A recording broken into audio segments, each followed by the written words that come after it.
selanjutnya kita akan bahas materi tentang hukum Newton tentang geraknya, ya, hukum Newton tentang gerak. Nah, salah satu kita langsung bahas materinya saja ya, mengingat hukum Newton itu sudah sering kali dibahas di jenjang SMP juga di jenjang SMA baru-baru ini kan gitu ya.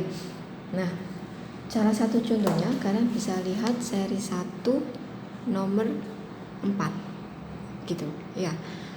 2 buah balok yang beratnya sama yaitu 50 Newton dihubungkan dengan tali melalui sebuah katrol. Bisa lihat di gambarnya kan gitu. Kedua bidang mempunyai koefisien gesekan sama yaitu μk. Jadi otomatis dapat kita simpulkan bahwa di bidang datar maupun bidang miring itu adalah kasar. Bila massa tali serta gesekan tali dengan katrol diabaikan, maka percepatan balok adalah kan gitu. Nah, kita bisa gambarkan seperti ini. Yang pertama kita lakukan adalah menggambar garis-garis gayanya, kan seperti itu. Kita anggap yang di bidang datar adalah benda A, di bidang miring adalah benda B.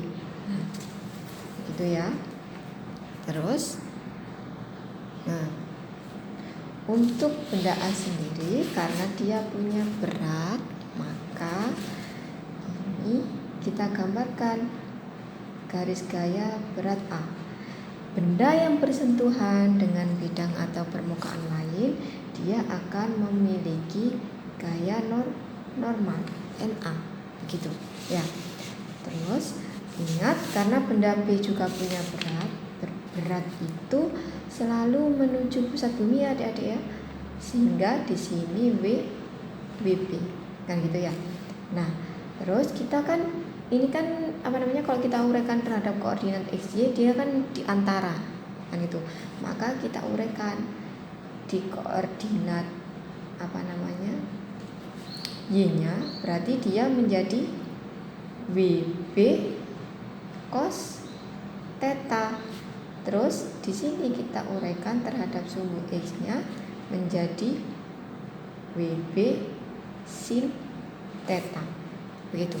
Jadi lebih seperti ini. Ya. Nah, terus Mbak tetanya bagaimana? Tetanya kita anggap ini adalah siku.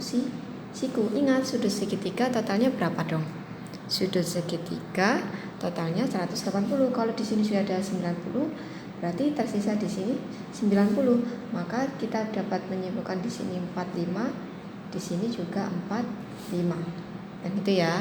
Nah, sekarang kita lakukan karena dia kan yang ditanyakan adalah percepatan balok, maka kita cari nilai A-nya kan seperti itu ya. Berarti kita berlakukan hukum Newton tentang gerak, yaitu hukum 2 Newton. Hukum 2 Newton. Nah, dia menyebutkan bahwa sigma F atau jumlah gaya yang bekerja pada benda adalah massa dikali dengan percepatannya. Karena di sini dalam sistem ini ada 2 massa, yaitu massa A dan massa B, sehingga massanya itu penjumlahan antara A dan B, kan gitu ya. Nah, sekarang gaya yang bekerja. Nah, mengingat bahwa benda ini atau bidang atau lantainya itu kasar, kan dia kasar kan seperti itu ya, maka akan menghasilkan suatu gaya gesek. Jika benda ini pergerakannya adalah turun ke bawah kan gitu ya, sehingga gaya geseknya akan melawan arah perpindahan benda. Ini adalah FGA. Kalau dia turun ke bawah berarti FGB-nya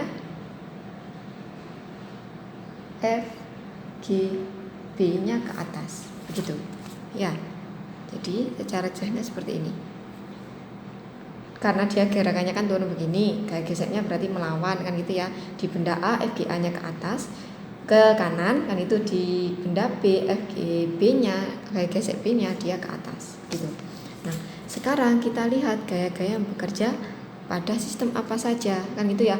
Ingat aturannya, kalau gaya itu searah dengan perpindahan benda maka nilainya positif. Jika berlawanan maka nilainya negatif kan gitu ya. Kita lihat FGA-nya.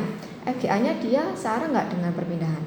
Berlawanan kan itu, maka dia negatif. min F G A, kan gitu ya.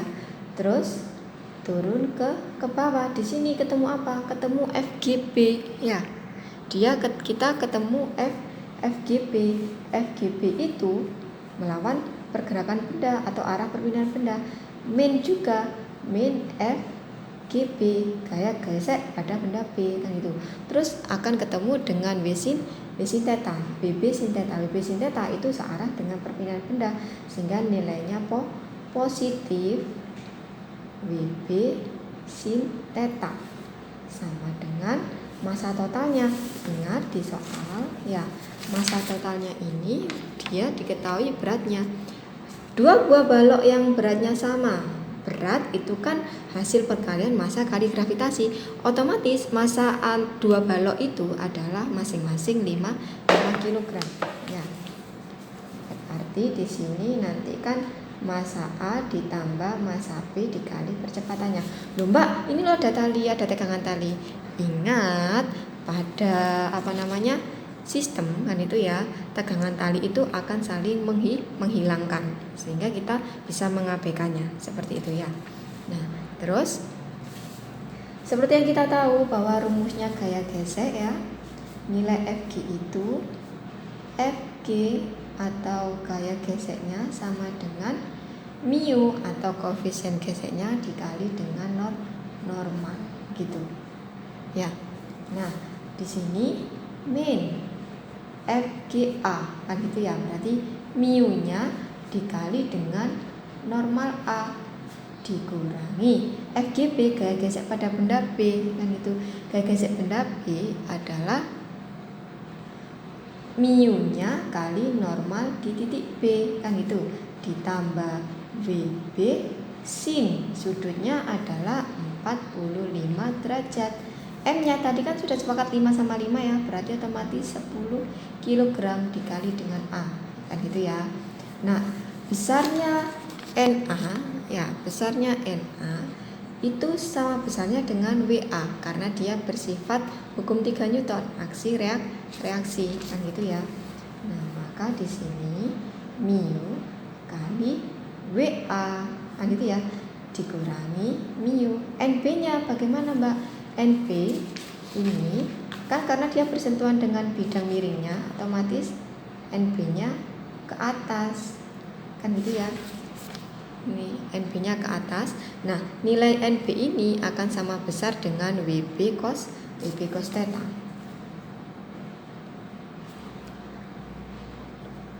WB cos 45 ditambah WB sin 45 sama dengan 10A, kan gitu.